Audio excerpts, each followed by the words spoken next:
नमस्कार, मी राहुल रणदिवे, दैनिक जनमत सोलापूर साठी आपण घेत आहोत नटरंग राजकारणाचा हा कार्यक्रम.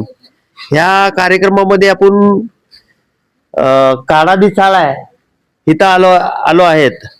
चंदन दाखवा ही काळादी चाळ, या इकडं या या चंदन.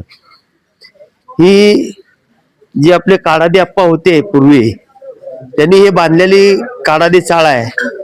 येणाऱ्या निवडणुकीमध्ये रणनीती कशी असणार आहे, काँग्रेस पक्षाचे जे शहर अध्यक्ष आहेत त्यांच्या इकडे आला, ते प्रचारामध्ये होते आणि त्यांना विचारणार आपण त्यांच्या प्रभागाची रणनीती कशी असणार आहे.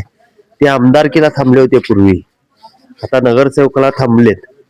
दोन दिग्गज आहेत, शहर अध्यक्ष आणि माजी महापौर आरिफभाई शेख असा यांचा प्रभाग आहे. या या चंदन या. चेतन भाऊ नमस्कार. या तुम्ही पुढे. हुडकत चेतन भाऊला फोन लावला. काळादी चाळ्यामध्ये म्हणले आपण काळादी चाळ्यात आलो. मला सांगा, तुमची प्रचाराची यंत्रणा कशी आहे? नाही, दोन्ही सिनियर आहेत. माजी महापौर आरिफभाई यांना अनुभव मोठा आहे. माझी 6वी इलेक्शन आहे आणि त्यामुळं हा जो मतदारसंघ आहे, ह्या पूर्वी मतदारसंघातनं ह्या लोकांनी चारही काँग्रेसचे या ठिकाणी निवडून दिले. हा तसा पारंपरिक काँग्रेसचा मतदारसंघ असल्यामुळं सगळ्यांची ओळखी आहेत, कामं झालेले आहेत. त्यामुळे विकासाच्या जोरावर हे चारही नगरसेवक आम्ही ह्या ठिकाणी जे उभारलेले आहेत, हे ह्या भागातून जनतेचा आशीर्वाद आणि जबरदस्त रिस्पॉन्स आहे. त्यामुळे ह्या चारही भागा 15 प्रभागामध्ये चारही उमेदवार हे काँग्रेस पक्षाचे येणार आहेत. धन्यवाद भाऊ. मला सांगा आरिफभाई, काय तुमची रणनीती असणार आहे? रणनीती अध्यक्ष आता आमचे बोलले की तीच रणनीती आम्ही कायम ठेवणार आहे आणि हा काँग्रेसचा बालेकिल्ला आहे. तुम्हाला माहिती आहे, गेल्या अनेक स्वातंत्र्य काळापासून हा काँग्रेसचा बालेकिल्ला आणि तो बालेकिल्ला कायम राहणार. तुमचे ते भोसलेचे जे होते पूर्वी पॅनल मधनं आलेले, ते आता दुसऱ्या पक्षात आहेत. काय फरक पडणार आहे तुम्हाला? नाही फरक पडणार आहे. हा, लोकांना प्रत्येक ठिकाणी गेल्यावर मला अरे एकदम चुकीचं झाला म्हणून ते आम्हाला सहानुभूती जास्त मिळायला लागली. तुम्ही विचार करा, माझे बापवर आरिफभाई त्या पक्षात गेलते, लोकांनी स्वीकारलं का? स्वीकारलं नाही. यांना देखील लोक स्वीकारणार नाहीत. लोकांना बिलकुल आवडलं नाही. जे काँग्रेसच्या अनेक वर्ष तुमच्या काँग्रेसच्या जीवावर आपण निवडून आला, पक्षावर चिन्हावर निवडून आला, तुमचा एवढा घरोबा काँग्रेसचा होता. तुमचे आई वडील 20-25 वर्ष 30 वर्ष काँग्रेस पक्षाने तुम्हाला ह्या सोलापूर शहरामध्ये तिकीट दिलं, अनेक वेळा तुम्ही निवडून आलात. त्या काँग्रेस पक्षावर हे गद्दारी केल्यामुळं लोकांना बिलकुल, काँग्रेस पक्षावर गद्दारी केल्यामुळे येणाऱ्या निवडणुकीमध्ये जे पक्ष बदललेले आहेत त्यांना लोक स्वीकारणार नाहीत. मी वैयक्तिक कुणाला टीका करत नाही. मी फार सिनियर माणूस आहे आणि वैयक्तिक करायची गरज बी नाही. लोक आमच्या बरोबर आहे, जनता आमच्या बरोबर आहे. त्यामुळे प्रचंड असं आम्हाला ह्या ठिकाणी लोकांचा प्रतिसाद आहे, लोकांचा आम्हाला आशीर्वाद आहे आणि त्याच्याबरोबर मी सांगतो की ह्या ठिकाणी चारही नगरसेवक काँग्रेस पक्ष येणार आहेत. चारही नगरसेवक येणार आहेत. मला सांगा, महिला कोण आहेत? तुम्ही ताई या इकडे पुढे या. शिक्षण मला सांगा, शिक्षण सांगा तुमचं. लाडकी बहीण योजनेचे पैसे तुम्हाला मिळतात का? आम्ही नाही केला, आम्ही टॅक्स भरतो. नाही केलं आम्ही लाडकी बहीणचं. मला सांगा, तुमच्या येणाऱ्या निवडणुकीमध्ये रणनीती कशी असणार आहे?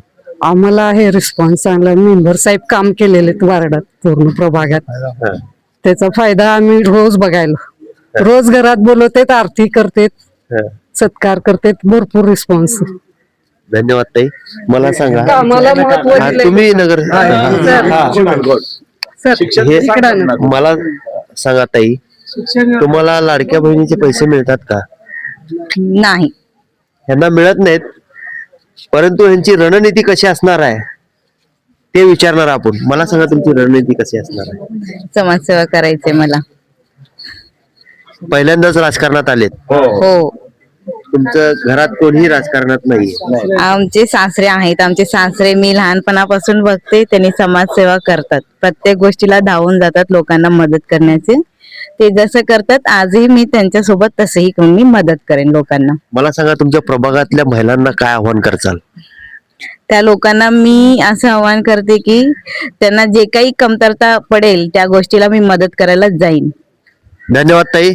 खरंच हा, हे अलकोट जे आहेत ते सासरे आहेत. हा. हे गेले 30 वर्षाला भारतीय जनता पार्टीचं काम करत होते. भारतीय जनता पार्टीने तिकीट न दिल्यामुळं तेच काँग्रेस पक्षामधून उभारलेले आहेत.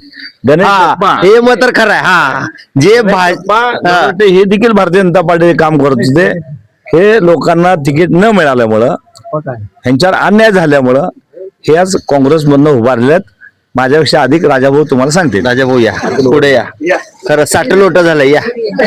या साठलोट झालं. साठलोटा म्हणायचं म्हणजे कसं आहे, आता आम्ही अन्याय झालं साठलोट म्हणायचं नाही, ही इतकं अन्याय केले.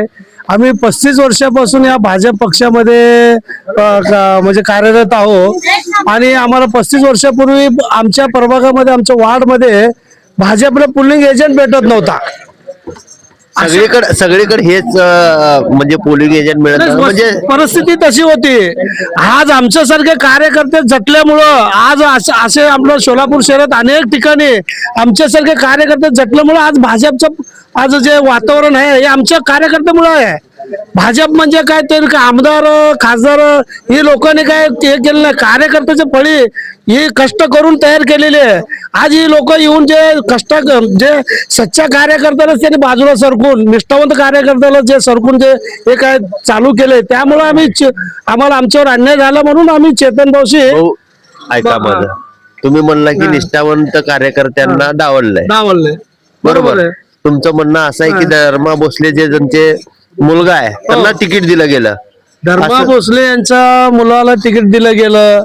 काही संबंध नसताना पक्षाचा श्रीदेवी जॉन पुलारे यांचा बी काही संबंध नसताना तुम्हाला बी काँग्रेस पक्षाने दिलंच ना तिकीट. मग आम्हाला काँग्रेस पक्षाने तिकीट दिलं म्हणजे ही सगळं नेले ना. थांबा.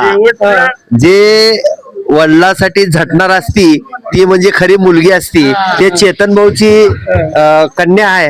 आपण त्यांच्या संग संवाद साधू. मला सांगा, वडिलाचं नाव घेतल्या मुलीला राग आला. बरोबर आहे. पत्रकारला आम्ही काय सांगण्याची वेगळी गरजच नाहीये, कारण आमच्यापेक्षा जास्त बातम्या तुमच्याकडे पहिला येतात. त्यामुळं आमदारकीला बी तुम्ही फिरलात, मी बघत होतो. आणि आता नगरसेवकाला फिरायला लागला. काय म्हणतात लोक? काय नाही, लोकांचा प्रतिसाद तर भरपूर म्हणजे चांगलाच आहे, कारण लोक काम करण्या व्यक्तींनाच जास्त प्रतिसाद देतात.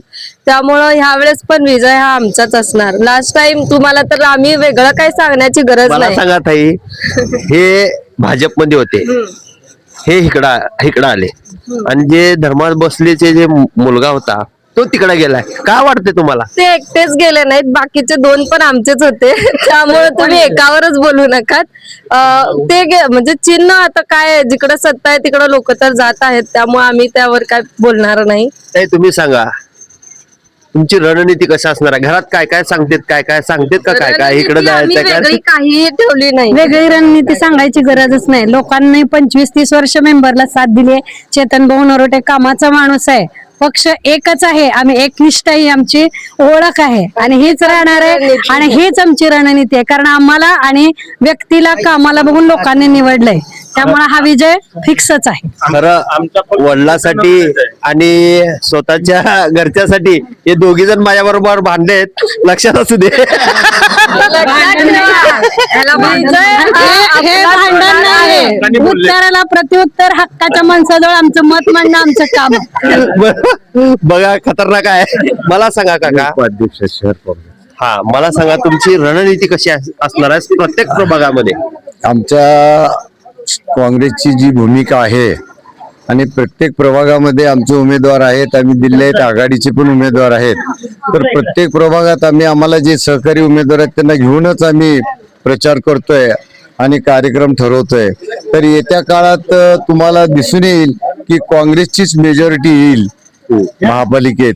कारण गेले 8-10 वर्ष तुम्ही बघताय काही महापालिकेचे कामं झाले नाहीत आणि त्यापूर्वी 1 वर्ष बीजेपीची सत्ता होती, त्यापूर्वी त्यांनी काही काम केलेलं नाही. त्यामुळे लोक आता काँग्रेसकडे वळलेले आहेत आणि काँग्रेसलाच मतदान करणार आणि महापालिकेवर काँग्रेसचाच तिरंगा फडकणार.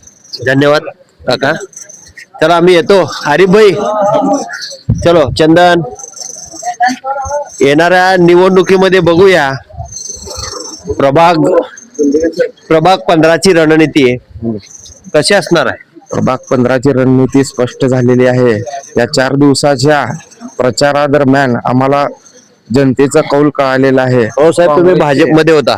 भाजपमध्ये होतो. भाजपमध्ये असताना निष्ठावंतांना डावलले, त्यामुळे प्रभागातील लोक देखील नाराज झालेले आहेत व प्रभागातील लोक होणाऱ्या 15 तारखेच्या मतदाना दिवशी काँग्रेसला प्रचंड बहुमताने विजय करतील ही मला 100% खात्री आहे. धन्यवाद साहेब.